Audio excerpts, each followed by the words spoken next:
We're starting there in Genesis 33. But I want to turn, hold your finger there, I want to turn to Psalm 23.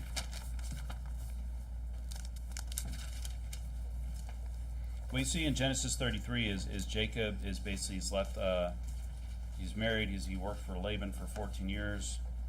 He married Leah, he married Rachel, and now he wants to go back, and basically he has to confront Esau, his brother, who he did wrong, who when Jacob left, Esau wanted to kill him. And so he's going back, and I'll come back to that verse in a second. But I want to look at Psalm 23. I think we read this recently, so it wasn't the reading for this morning, but I want to read 1 through 4.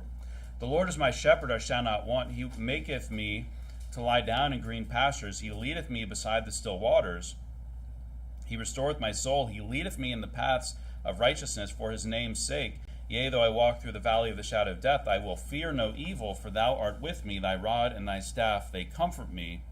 And I'm going to get my title from verse number 2. It says, beside the still waters. And I want to talk about leadership, being a leader.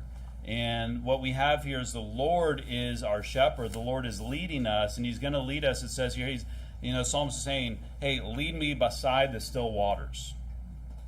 Okay, and what we saw in Genesis 33 is I'll kind of get in. Let me restart. So the thing is that regardless of who you are, you have leadership opportunities, okay? If you're a young kid or an old man, it doesn't matter. You have leadership opportunities. I mean, in this church alone, you could be some form of a leader, right? Whether at home or school or church or community or in your friendship circles, you are a leader sometimes, and then sometimes you have leaders. And my point here is kind of the whole point that we should keep in mind is that when we're leading people, and a lot of people don't think about this, we should have the goal that people that are following us actually enjoy the experience of following us, okay? And that's why, hopefully, when we're leading people, it's like they're walking beside the still waters, okay? It's calm, it's peaceful. Hey, there's always going to be problems out there, but you can know that behind your leader, if you've ever had a good boss that's looking out for you, behind your leader, he's going to take care of you, and despite the storms that are going on outside, you're going to be well taken care of. Despite the storms that are going on in our life, we're going to be well taken care of by the Lord if we have faith and we follow him. So the first point here in Genesis 33:14, let's go back there. And before I start, I'm going to open with a word of prayer. Heavenly Father, I just pray that you fill me with your Spirit and help me to stay on track. In Jesus' name we pray. Amen. What we see here is basically Jacob, who is leading his entire family on kind of this exodus. It's like an exodus from Laban, right? Who's basically holding Jacob under bondage for like 14 years. Is you have him leading, and then he says, hey, Esau, now you lead me. I'm going to follow you. He was a little bit scared. He wanted Esau to go forth. My point here is that, as an introduction, good leaders need to be good followers. Okay? A good leader is also going to be a good follower. And I'll be honest, sometimes I prefer to follow. It's nice to follow. And sometimes I prefer to lead. It depends. I remember I used to go on bike rides, like mountain biking before it was jumping off cliffs and stuff like that, when it was just like riding a bike in the mountains, back in like the 90s. That's what mountain biking was. You take your bike and you ride it in the mountains, okay? And then they started putting like trees in the way. I remember the first time me and my friend were riding on a trail, and it's like, what's a tree doing in the middle of the trail? And then we realized that there's a different type of mountain biking out there. But when I would go mountain biking with my friend, I was always in the front. And I like that. I like being able to see. But my friend was always in the back following me, and that's just how we did it. And those are times when I enjoyed leading because I get to see what's going on, but sometimes it's nice to follow. Sometimes it's nice to have someone else in charge of soul winning. And you just like, all right, I don't need to pay any attention to anything. You just lead the way. Okay? But here's the thing, when you're following, you got to learn leadership skills, not from everybody, but at least you can gather a few things here and there from people. My point is that, number one, good leaders are good followers, okay? And there are people who think they're a leader, but they're not, okay? They're just like, there's a difference between being a leader and being a boss, My next point is, and I think I preached a sermon called Lead by Example, but I'll tell you what, leading by example is not leadership. Leading by example is having influence over people, okay? But it's not leadership. It's not a good, like, what's your leadership, what do they say when you go to a job interview? Like philosophy. Well, I lead by example. What does that really mean? I don't pay attention to anybody around me. I just do my thing. That's basically what that means. I have no idea what's going on, but I'm just going to focus on me and getting my job done. And then hopefully, it's like these people who want to be like we probably all said lead by example in some interview or something like that. It's like these people who want to have their the lifestyle evangelism. It's like, I'm just going to live a really Christian life, and then everyone's going to look at me and be like, I want that. Well, no, that's not really how it works. Leading by example is a method of establishing your expectations at work, right? If you're a leader, you lead by example. Hey, if you want your employees, let's say, to show up at 9 a.m. and stay till 5 p.m., well, then you should probably show up at 9 a.m. or earlier and stay till 5 p.m. or afterwards. If you're showing up at 11 a.m. and expecting your employees to show up at 9, or if you're sitting around doing nothing all day and you expect your employees to do a good work, that's not leading by example. Because leadership really is about leading people, okay? And leading by example is just being an influence. And you can imagine a pastor leading by example, like he's just showing people how to be, like there'd be like rampant insubordination and people trying to usurp authority because they think they can do whatever the pastor does. Well, that's not how it works. Like if you're a church member, you can't do what the pastor does unless he says you can do that, right? But leading by example, like that would be a bad philosophy in a church. That in terms of leading people, but because leading by example is not a leader mentality, because there needs to be a distinction between the leader and the follower. There needs to be a difference. Okay, that's why you got the alpha wolf who's going to bite and attack the other ones so that they know who to follow. Amen. They know not to step to that alpha dog because they're going to pay for it. And the leader needs to establish that difference. It doesn't need to be like with a rod of iron like Jesus will do, but it needs to be some way. But here's the thing: leading by example is really good as a way for people to influence others around them. Hey, you're a little kid and you want to influence other people, well, do the right thing, and you will be a type of leading by example, influencing. So that's a great thing to lead by example. That basically just means that the expectations you have for other people, that you're just living those out and you're meeting those yourself. So I'm going to go through some points here. Let's go to Galatians 2. And if you want characteristics, and a lot of these will be about Jesus Christ, if you want characteristics of a good leader, look at the Lord Jesus Christ, okay? What do we sing that song? Lead me home, gentle Savior? Lead me on?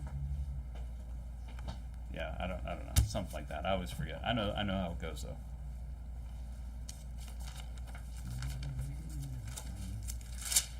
Galatians 2. My first point here, and I've preached on like leadership. I mean, we're all leaders. I'm the operational leader of this church. Okay, I'm the operational leader of this church. I'm not like our spiritual leader necessarily. I get up here and I preach twice a week. Now, why do I do that? Because I want people to know that I'm the operational leader of this church. If I have other guys preaching on Sundays, people are going to come in here on Sunday and they're going to be like, "Who's in charge? What's the deal? Is this a free for all?" No, it's not. Like Brother Wynn, he's in charge. Pastor Thomas said, Brother Wynn's the boss. And in the beginning, I didn't preach both sermons on Wednesday, and people would come in and they'd be like, "Who's preaching today?" And it was like a free-for-all. And it's like, I had to put a stop to that. And so that's why Brother Wynn preaches on Sunday, so that when people come in here, they see that there's a consistent face every week, and that's me. Not because I'm trying to lift myself up. That's just so that people don't wonder who's running the show. There's the church plant out in Hawaii. We knew some people, this is like a year and a half ago, that went there. They stayed there for like a month or 3 months. They had no idea who was in charge. Can you imagine? This is when that one of the bozos was there. But see, that's wrong. That's really bad when you go into a place and you don't know who the boss is. But anyways, my point here is in Galatians 2 is number one is that so what I was saying is I'm a leader. You know, we're all leaders. I do have leadership roles like at work and things like that. And I'm married. I have a family, so I'm a leader at home. You know, and my first point is this: is that leaders must make personal sacrifices. Okay, Galatians 2:20. I am crucified with Christ. Nevertheless, I live, yet not I, but Christ liveth in me. And the life which I now live in the flesh, I live by the faith of the Son of God who loved me and gave himself for me.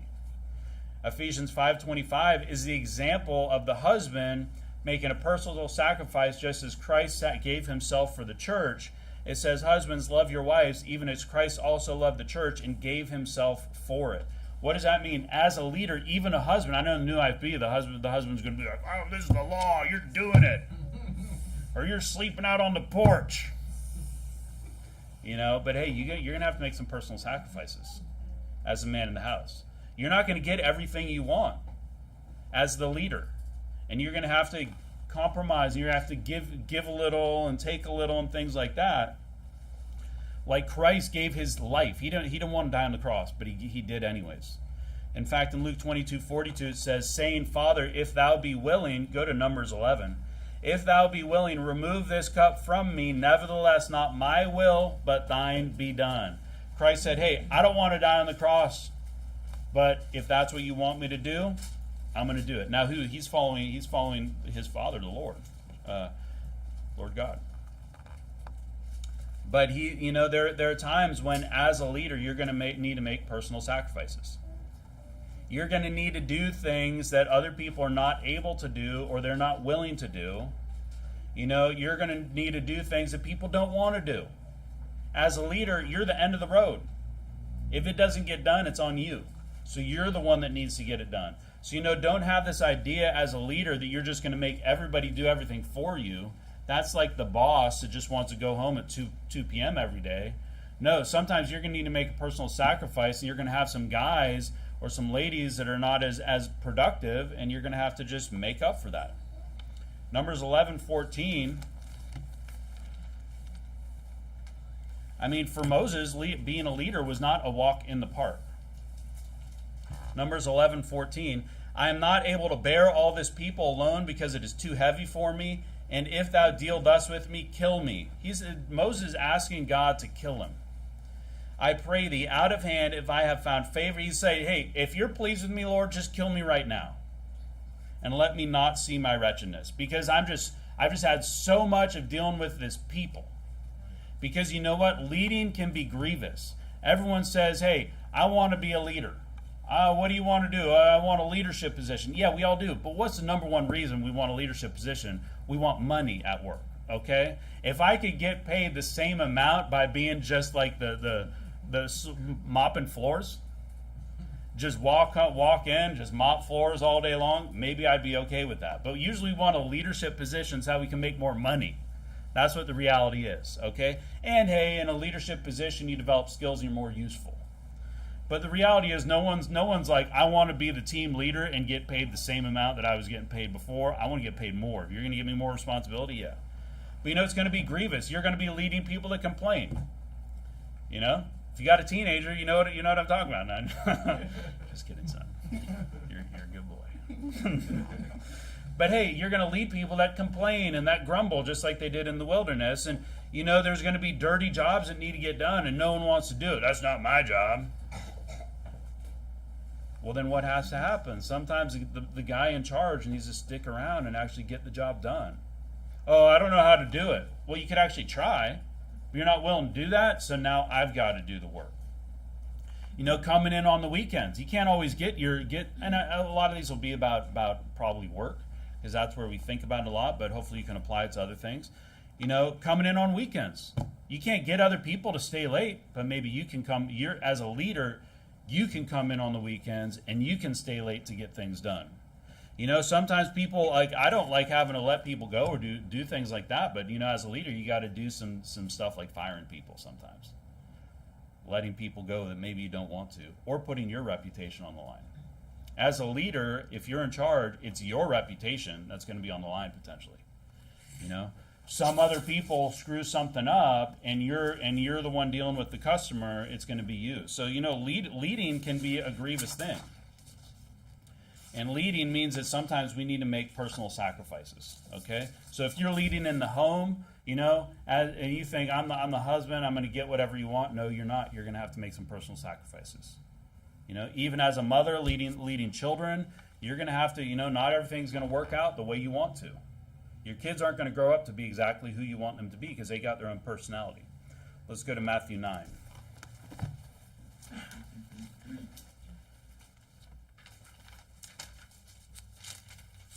Sometimes if you want to be a leader, you're going to have to put in a little bit extra time to get things done, to make sure things happen properly. And part of that is my next point. A leader needs to be disciplined, okay? A leader needs to be disciplined. Matthew 9:35. And Jesus went about all the cities and villages, teaching in their synagogues and preaching the gospel of the kingdom and healing every sickness and every disease among the people. He's very disciplined. He went to every synagogue. He healed everybody, sometimes to the point where he was so burned out, but he still kept doing it because he had a job to do, and he wouldn't stop until the job was done. In a way, there wasn't enough time, but a leader needs to be disciplined. Go to Acts 17. Moses is another example of a great leader, Exodus 18:13. And it came to pass on the morrow that Moses sat to judge the people, and the people stood by Moses from the morning unto the evening. Maybe there were some days that he didn't want to go out there and sit from morning till evening. I can imagine. He wanted to stay at home, and he wanted to sleep in, and he wanted to play with his kids, and he wanted to just, take it easy. But he had a job to do, and he had to put that role first, where he had to make those sacrifices and work from morning till evening. Acts 17:2.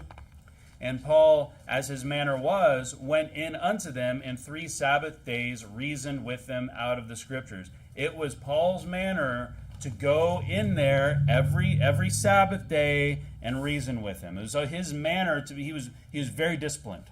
Okay? You'll see in the Bible that men get up early, and they start their day. There's sometimes you don't want to get up early, but you need to get up early. Sometimes there's jobs that you don't want to do, but you need to get them done because you're in charge. And if you don't do it, nobody's going to do it. You can be a boss, and you can show up at 11 a.m., and you can leave at 3 p.m., but who's going to want to follow you if you're that guy? You know what I mean? You're making all of your employees show up, and then you're just sort of rolling in and walking around and goofing off. People are going to be like, man, this place is crazy. I'm working my butt off, and my boss doesn't even care. He just comes in and does nothing. Now, if the boss is like a retired old man or something like that, it's a little bit different if he's paying everybody and everything's going okay. Sometimes there's a difference, but usually, hopefully, that guy has someone that's in charge, that's actually leading, that is a full-time person.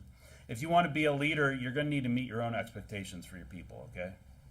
That's where leading by example comes in. You get up early to motivate your family to get up early. Hey, because your family doesn't want to get up, they want to sleep in. Well, that doesn't mean that you just follow them. Instead, you get up and you read your Bible and you take care of things and you be productive and you be responsible, and then you're going to lead them. Then when you say, hey, you guys, you should get up. You should take care of things. You're missing the day. Then no, they can't say, well, what about you? You got to be disciplined. You have to be the one that no matter what, you're going to be there, and you're going to be ready and prepared. With your Bible reading, with cleaning things up, with just being a hard worker and having the right attitude. And also you need to be disciplined. Here, we'll probably get into this a little bit later. But, hey, the reality is not everybody's cut out to be a leader. Let's be honest, okay? Not for a big group of people. It's a lot of work. Personally, I learned this term Sigma male. You guys know what Sigma male is? It's like the lone wolf.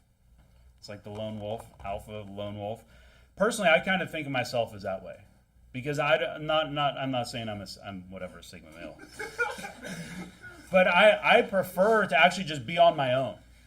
Okay, and I've been watching like these wilderness these wilderness guys who go out in like minus 30 C and they're like camping for 4 days in the ice. And I'm watching these and I'm thinking, where's the wife? Wow, way to go, buddy. You can lead yourself out into the wilderness for 4 days. Where's the kids? Where's the 5 kids you're towing along with the wife? They're nowhere. They got the dog. You know what I mean? You know, not everybody is cut out to lead people. That takes a lot of different things. You know, different skills. But we can all try. And we can take on little things and learn little groups of people, things like that. But I don't personally like to lead a lot of people because sometimes it's hard. But look at me, like I kind of don't have a choice because I'm the evangelist and the operational leader, right? So there's some times where you put in a position and you just need to. It's just like lead. Just the boss looks at you. You're a good worker. You're trustworthy. You're reliable. You know. And the boss looks around, a bunch of bums, and he's like, I want you to lead. And you're like, how am I supposed to do this? I don't know what to do. And that's why you actually need to work on it. You need to be disciplined so that you're actually thinking about things and you're getting up early and you're taking care of responsibilities. I'll tell you what, if you're struggling with the leading, then here's a tip. Put more time, more effort into being a leader. And a big thing that people fail to do is they fail to focus on priorities and the main tasks at hand. You know, I work with a guy, I mentioned it before, and he always just wants to it's basically like he's just working on something over in the corner that has no impact on anything, and he just wants to work on some stupid little thing over on the corner. Meanwhile, we got everything else in the entire world going on, and he just wants to be over there. That guy can't lead anything because he's so focused on the small thing that he needs to have a big picture. Okay, you need to focus on the priorities of what's going to happen. That's part of the organization. What's the most important thing? What do we need to do? Focus on those, the major tasks, the priorities, and be very disciplined to keep track of those things. You know, if you're a leader, sometimes you need to write things down, you need to organize things, or you just need to think about it. But discipline is very important. If you want to be a leader, you got to be disciplined. Okay, time management and organization, things like that. And the example is that basically the men in the Bible, they were always working. You know, you don't see a whole lot of them just like kicking back unless, you know, they were just being persecuted or something like that. Next point here, let's go to Matthew 26. It ties in here that leaders must have objectives and goals. You don't need to have huge ones. You know, you look at someone like Pastor Jimenez, he plans out his whole year. He's probably one of these guys that he's got like a 5-year plan and like a 10-year plan. You know what I mean? I don't personally have that. I don't have that at home. I don't have that here. I'm kind of day to day, focusing on a couple months out. There's some long-term things where you're keeping your eye on some things. You know, but you need to have objectives. You need to have goals, whether they're really far out there or not. You know, some of these corporations have like 100-year plans. You believe that? How we're going to take over the world in 100 years. Meanwhile, governments operate on like this 2 to 4 year rotational thing. It's like the corporations are taking over everything, and there's a reason, because they can actually initiate 100-year plans. Matthew 26.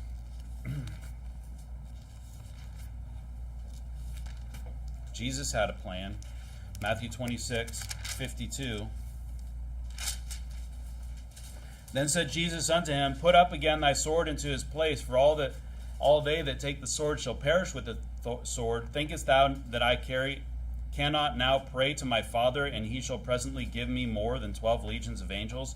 But how then shall the scriptures be fulfilled, that thus it must be? You know, I kind of think that Jesus it's almost like he had like a checklist of all the things that he needed to do. And then at the end, he's like, it is finished. It says, I don't think I have it here. He says, it is finished, and I don't know if he drank or something like that, and then it was like, that was it. He basically fulfilled all the scriptures that had to, and that's what he had to do. He had a list of objectives and goals. Mark 10:45, for even the Son of Man came not to be ministered unto, but to minister and to give his life a ransom for many. Hey, he had a very simple objective. didn't he? There's lots of things there. You just need very simple things, but you need some goals if you want to lead people. You need some goals, what you're going to do. Maybe a level to maintain, okay? We're going to make sure in this church that we're gathering 3 times a week, and that we have now 2 soul winning times, and we just keep doing that till Jesus comes. It's not, and over time, hey, what's our objective? That we get a bigger space, maybe ground floor, things like that. But those are out there. It's like those things will come, but our objectives and goals are really to maintain and slowly improve things over time. But it's going to be a problem when all of a sudden we're slacking off and things like that are happening. That's when we but I have to keep an eye on those things.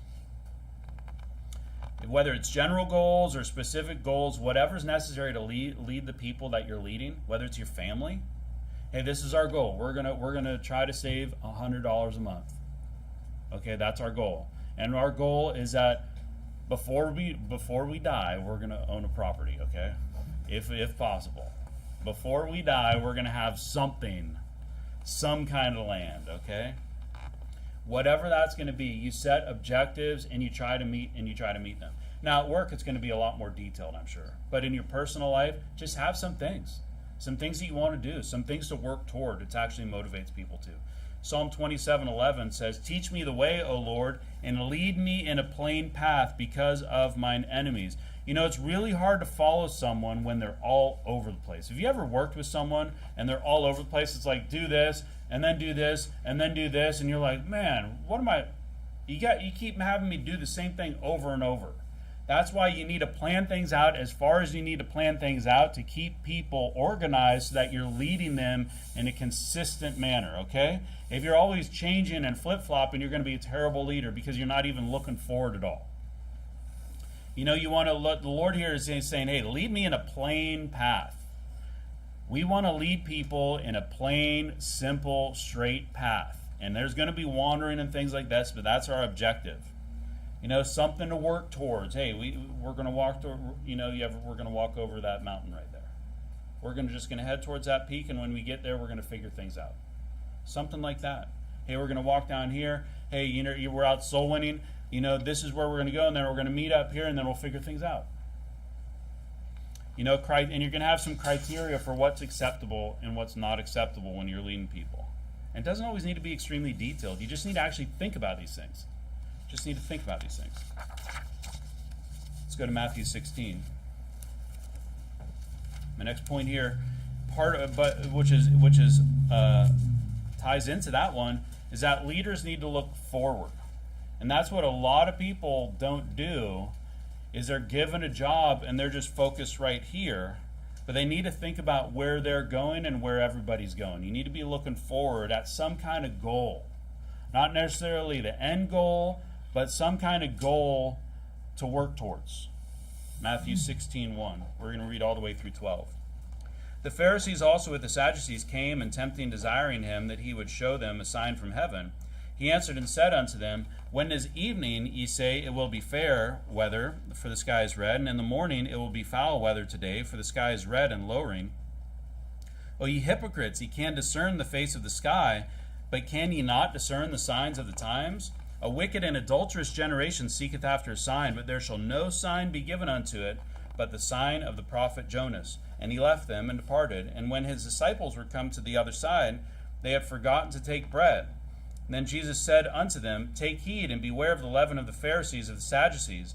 And they reasoned among themselves, saying, It is because we have taken no bread. Which when Jesus perceived, he said unto them, O ye of little faith, why reason ye among yourselves, because ye have brought no bread?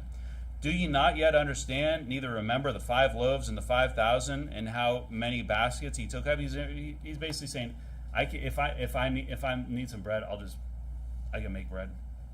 I can just multiply bread. It's not about the bread. Don't you remember we had don't worry about actually making bread. I'm not talking about physical bread here. Neither the 7 loaves of the 4,000 and how many baskets he took up. How is it that ye do not understand that I spake it not to you concerning bread, that ye should beware of the leaven of the Pharisees and the Sadducees. Then understood they how that he bade them not beware of the leaven of bread, but of the doctrine of the Pharisees and of the Sadducees. My point here is you got to look forward as a leader. You know, Jesus Christ is anticipating that these guys might get a little bit influenced by these Pharisees and Sadducees and their false doctrine, and he's saying, hey, watch out for these guys. He's looking forward. He knows that they're going to be a problem. And we were going through the book of Acts where finally they're trying to kill Peter, and Peter's like, oh, dang. Yeah, maybe I should watch out for those Jews after all. You know, you got to look forward. And, you know, part of like preaching here is that we need to, sometimes as preachers, we need to anticipate problems and preach about them before they exist. You know, hopefully we can preach all about sins before they become a problem in this church. It's a lot better to be preventive than reactive. It's a lot easier to preach about something before, a doctrine before someone gets into it, than after. Amen. And they're sitting in the pew and they're believing that, and then it causes problems and they've already started talking to people and things like that. You want to talk about it beforehand, okay? You need to look forward. Hey, when I'm riding my bike with my friend, imagine I'm not looking like this. I have to look forward. I have to see what's coming up. You know, sometimes you're going to have to pick a path. We're going to go this way, or we're going to go this way, or what we're going to do. You have to look forward to see what's coming so you can be prepared for it. As far forward as you need to look. Whether it's a week or a month or a year. You know, if you're guiding people, you need to know what's coming so that you can plan for it. So if you got people that depend on you, you can't just focus so much on this. You have to look forward and think about the bigger picture. Hey, if we stay here, this is what it's going to end up like. You know, I think we need to make a big change, and we need to go somewhere else. We need to do something else. If we stay here, it's not going to end up good. We need to do something else. Matthew 9, let's go there. We'll see again.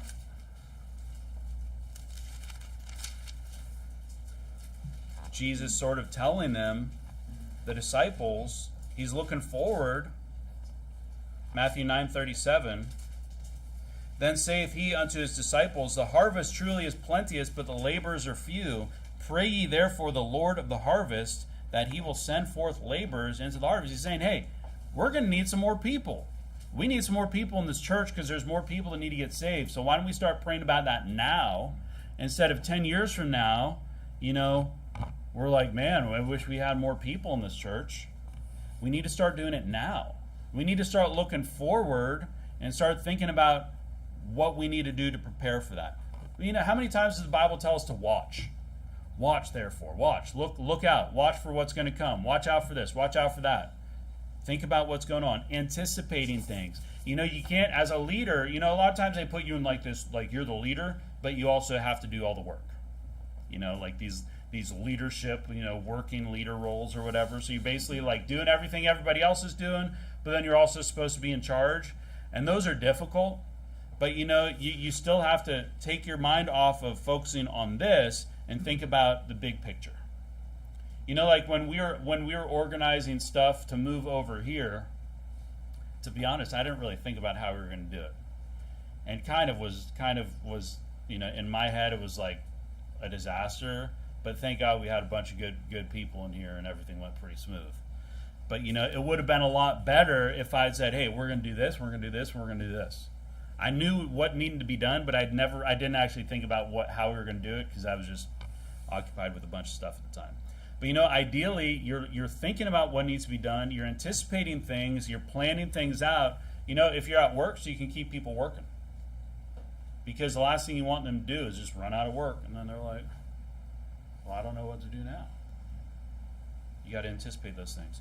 So that followers can focus on the task at hand as you prepare the way for them. So you got to look forward, okay, as a leader. But you know what? Additionally, you also got to look back for multiple reasons. Let's go to Matthew 16.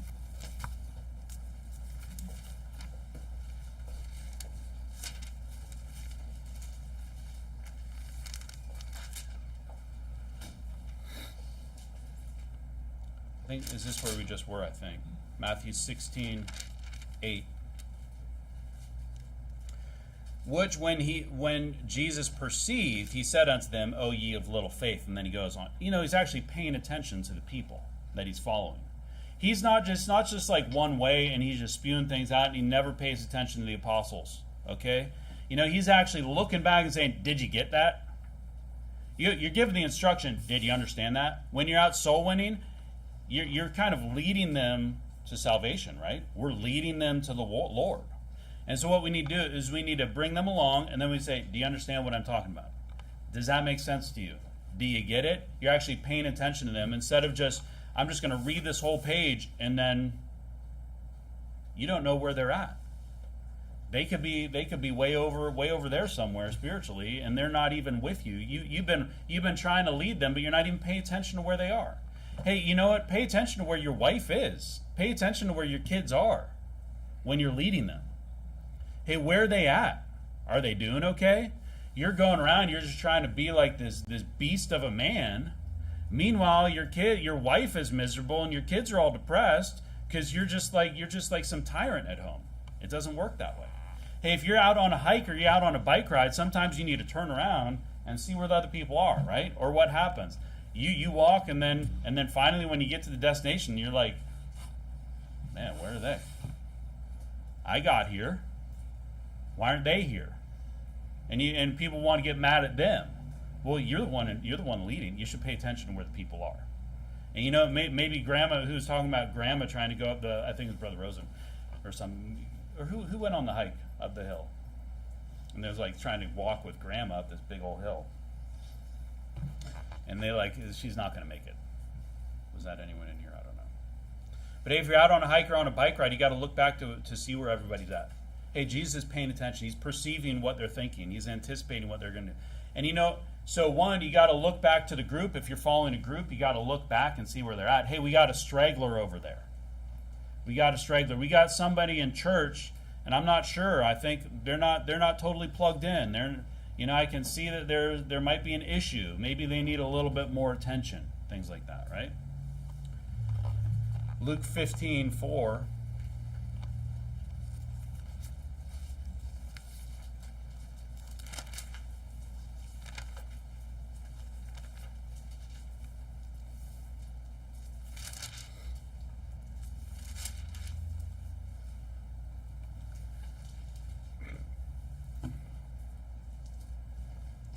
What man of you having in 15:4, Luke 15:4, what man of you having 100 sheep, if he lose one of them, doth not leave the 99 in the wilderness, and go after that which is lost until he find it? And when he hath found it, he layeth it on his shoulders, rejoicing. And when he cometh home, he calleth together his friends and neighbors, saying unto them, Rejoice with me, for I have found my sheep which was lost. Hey, sometimes there's a failure of leadership at work, and there's someone that could be effective and they're just not properly being used. There could be a failure in church where someone could be used effectively by the church, but they're just being left in the dust.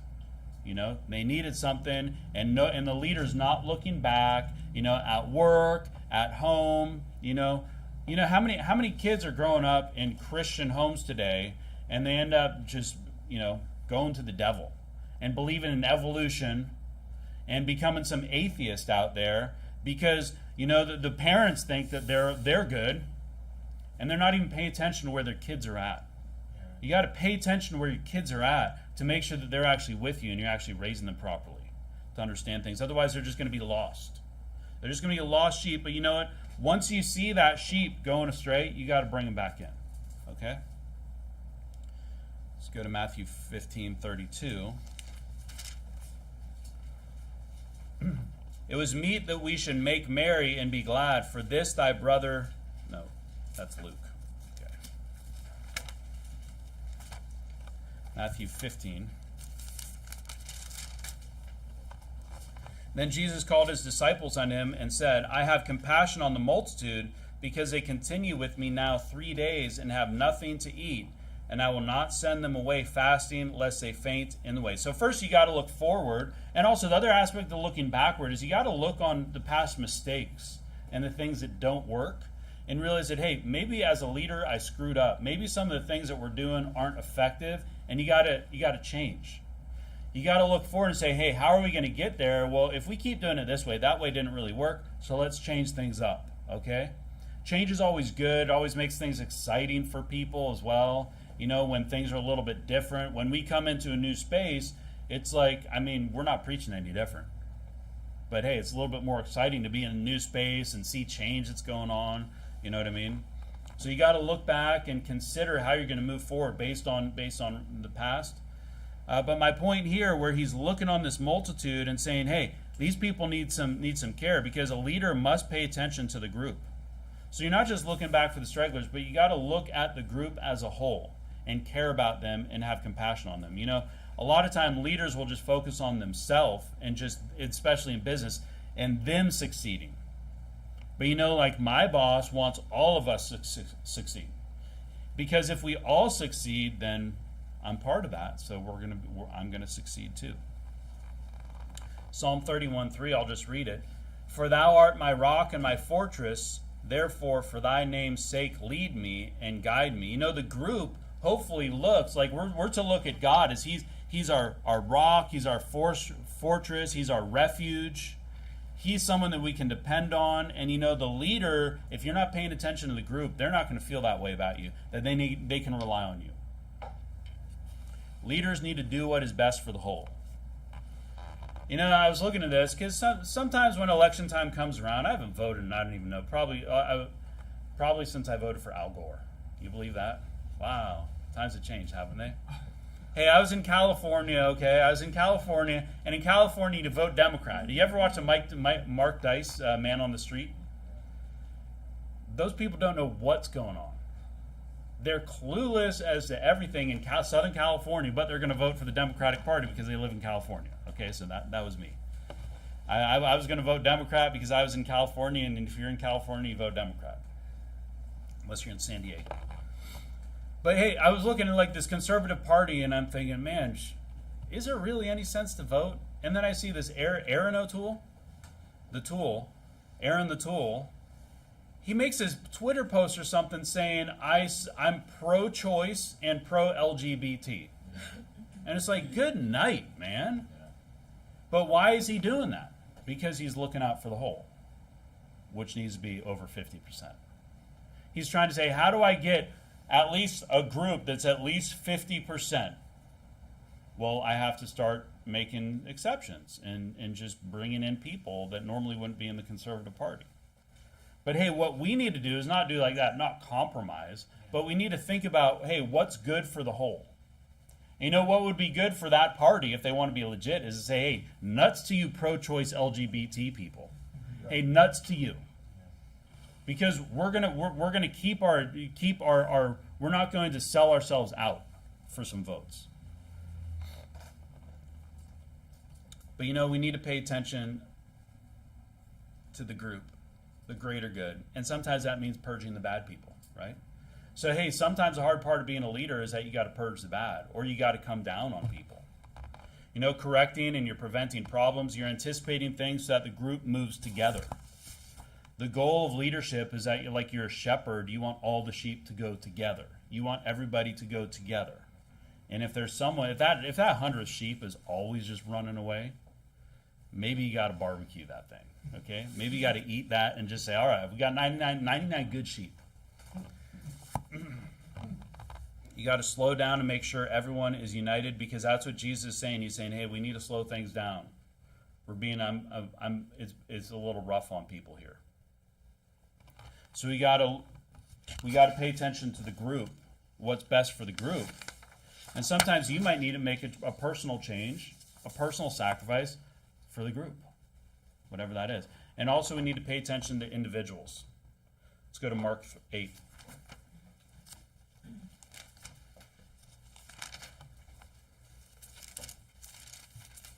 Yeah, this politics thing is such a joke. I remember, you know, that when these guns were restricted or prohibited, right? All these guns like that are you get one gun. These guns look identical. This one's non-restricted, which means you don't even need to like report anything, and this one's prohibited, which means you can't do anything with it. It's basically a boat anchor or giant paperweight. And I sent in this like email to like the Conservative Party leader in my town saying like, oh, this is crazy. What are you going to do? Because it's like, hey, this guy should do something. And he basically responds saying, well, we need more votes. If we got more votes, then maybe we could do something. The guy's in office. You got enough votes. Do something about it. That's what it's all about. They're not actually going to do anything. Politics, don't expect your politicians to do anything that's good for you, okay? Unless you're a liberal, you love the LGBT, you're totally against God. If you're totally against God, hey, your government's gonna fulfill all of your dreams. Yeah. If you're a reprobate, chances are, all those wicked things that you're doing will become legal and totally accepted by society eventually. But anyways, Mark 8:33. But when he had turned about and looked on his disciples, he rebuked Peter, saying, Get thee behind me, Satan, for thou savorest not the things that be of God, but things that be of men. And you know what? You're paying attention to the whole group, but sometimes you got to pay attention to the individual and say, hey, you're out of line. You're out of line. In a church, hey, you're out of line. We can't tolerate that here. Maybe you take them aside, or maybe you do it in public, whatever it is. Because a good leader is going to care about the people that he's leading. Hey, that lady that is not allowed back in here, we wanted her to be right. We wanted her to get on board. That's all I wanted. I wanted her. It was like from the very beginning. I'm like, I don't know, something's up with this chick. But hey, hopefully we can harness that energy and turn it into something good. That'd be great. We want people to get on board. New IFB gets a really bad rap for always kicking people out. But sometimes there are people that need to get kicked out. But what we don't want to kick people out. Nobody wants to kick somebody out of church. We want people to just get on board. And sometimes we need to pay attention to the individual and say, hey, this person's drifting away a little bit. So maybe there's something we can do to bring him back. Hey, Peter, you're out of line. All right? He calls him Satan. Jesus calls him Satan. For the Lord calls him. That's pretty rough. But we want to help. You got to bring him back. Okay? You got to pay attention. You got someone at work and they're going through a problem. Maybe you need to bring them in and talk to them and have a conversation, see what's going on, seeing if there's something that you can do, things like that. Because we should. If you don't care about the people that you're leading, you shouldn't be leading. You should care about them. Okay? And I understand sometimes it's really frustrating working with some people, but in order to be a good leader, like look at Jesus, you have to love people. You have to care about people. Let's go to Psalm 5. And you got to pay attention to what's going on in people's lives.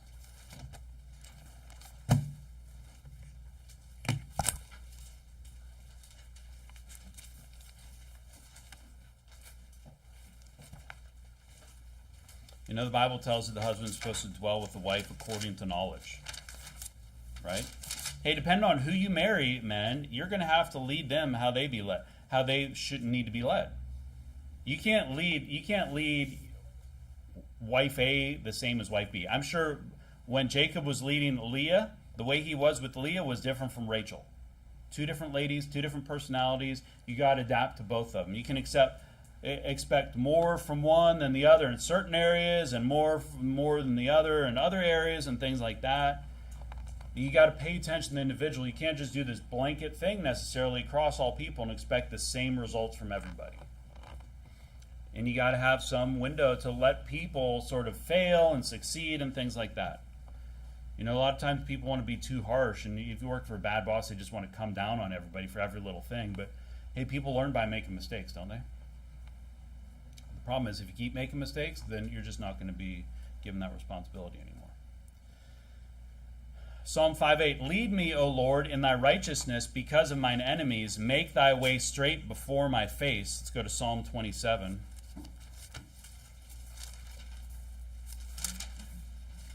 Teach me thy way, O Lord, and lead me in a plain path because of mine enemies. Hey, we need to lead people individually, and we need to lead the group as a group.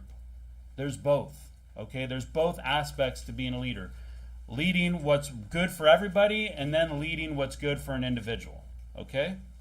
Teaching them the ways. Hey, they need help on something, then you help them out. You got to pay attention. You got multiple kids, you have to deal with each of those kids individually and your wife. You can't just have a blanket attitude for all of them. There's going to be different ways to deal with different people. You know, you have to sometimes accommodate people. Caring for people that need extra help. Sometimes people are going to need more time, more attention. People going through hard seasons, people that are struggling. You know, and part of this, again, is also letting people to know that you appreciate them. Now, Brother Wynn's not so good at that necessarily, okay? But you got to tell people that, hey, I appreciate your effort. Thank you. Thank you for your time. Telling people that you appreciate their commitment, you appreciate their hard work, okay? And hey, here's a tip for followers, going into my next point. If you want a leader to lead you gently, be a follower that can be gently led. Okay? You want to be some disobedient little brat of a kid. Well, you're going to be led around with your parents going to be holding a rod of iron in their hand. You want to be the guy that's going to show up to work late all the time and have a bad attitude. Well, you should get canned at that point. But you know what? If you want to be some loudmouth woman, your husband might not be so gentle with you. So hey, if you want to be gently led, just be a good follower and be someone that can be gently led. All right? Because don't have some stinking bad attitude and then say, "Oh, my parents are so mean to me." Well, maybe you're a little brat. Maybe you need to focus on yourself instead of other people. Maybe you're being like the Israelites in the wilderness. Let's go to Revelation 20. My last point here.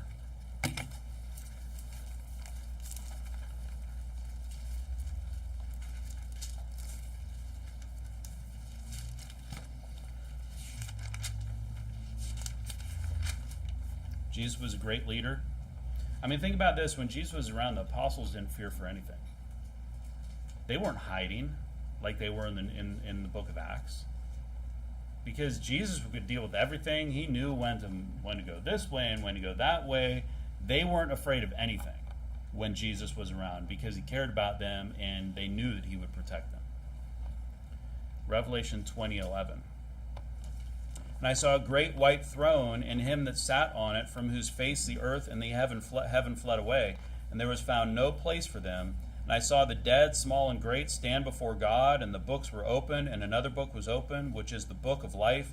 And the dead were judged out of these things which were written in the books according to their works. The great white throne judgment is when all the unsaved people are going to get judged by their works and cast into the lake of fire. They're basically hell, lake of fire. Death, it says in 14, death and hell were cast into the lake of fire. Jesus is going to judge these people.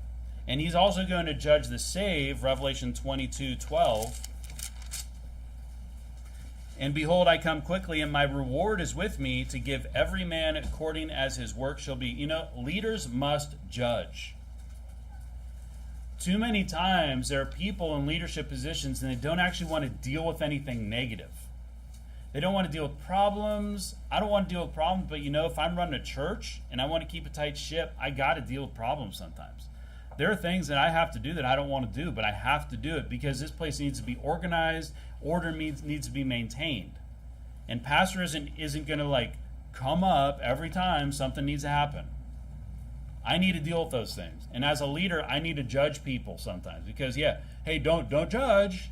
Yeah, take the beam out of your eye and then judge them for the mote in their eye, okay? If I don't have a problem, if I'm going to judge somebody because of fornication, I'm not living in fornication. I'm okay to judge them on fornication. You know, the leadership must instill some sort of fear in the followers. You know, this is why when the new boss comes, they usually fire somebody. That's the advice. They say when you get a new job as a boss, you come in and you fire someone. And then people will be like, wow, this guy's for real. Okay. That's what they always say. You know? But hey, as a parent, your children should have some fear of you. And if they don't, maybe you need to beat the fear into them.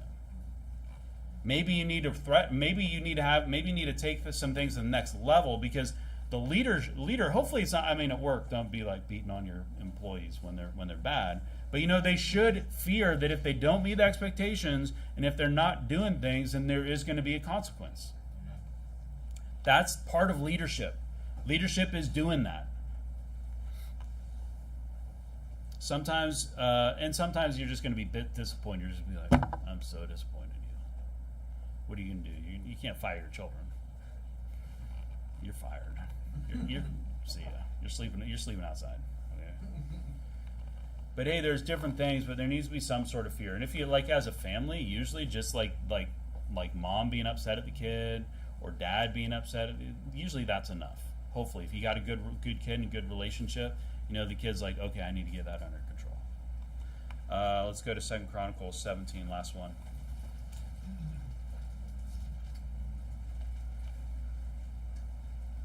I mean, why submit to God?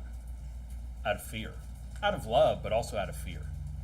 Hey, you know, we should submit to God and we should follow God, one, because we love him, because he sent his only son to die on the cross for us, his only begotten son, to die on the cross for us, but also out of fear because we know that he can just take our life away like that.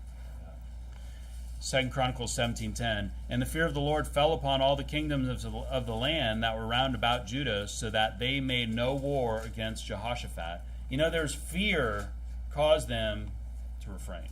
You know, there needs to be some sort of fear in the followers. You know, Brother Wynn's going to be a little bit upset if something happens. And he's going to express his disappointment, or he's going to take responsibilities away. You know why? Because that's how you run a tight ship. There's got to be consequences when followers aren't maybe that shepherd gave that 100th sheep a little beating. Like, what are you doing? Whack. You know, don't do that again. You know, you got to keep order as a leader. That's part of your job. And also, the other part, which we saw at the judgment seat of Christ, is that you have to reward people when they're doing a good job. That's part of it. You know, there's blessing and there's cursing. That's part of leadership. You know, hopefully it's more blessing than anything, but you got to have both of those. You got to have balanced leadership. Be too many leaders out there, too many bosses just want to have nothing but good. And then the employees are just going to get away with all kinds of things. They're going to take advantage of the leader. You can't be an only nice leader. You can't be a best friend and a leader. It's going to be hard, okay? Because sometimes you need to be able to come down hard on people. And sometimes your friend doesn't deserve a reward. Sometimes the other person does, right? So I'll wrap it up. So we can all be leaders in some ways and some points in our life, okay? And I want everybody in here, our goal is all in some whatever biblical manner it is that we're leaders. You know, you can lead by example, but also when you have people that are following you, whether it's in a friendship, that you're leading them to do the right thing. You know, you're not being led astray by some wicked friends or something like that. You know, too many people just want to follow somebody. I mean, you want people to follow people in this church because we're headed in the right direction. You know, too many people want to follow wicked people out there. You got to make sure that you don't.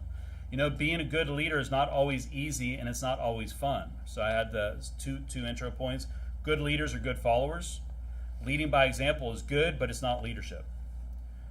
Leaders must make personal sacrifices. Leaders must be disciplined. Leaders must have objectives and goals. Leaders must look forward, what's coming, and back, what happened already. Learn from your mistakes. Leaders must pay attention to the group as a whole, but they also need to have focus on the individuals. And leaders must judge when it's time to judge and reward when it's time to reward. So when we lead, the goal is to lead people so that they enjoy the experience. And that's why we want it beside the still waters. That's the objective. Let's pray. Heavenly Father, thank you.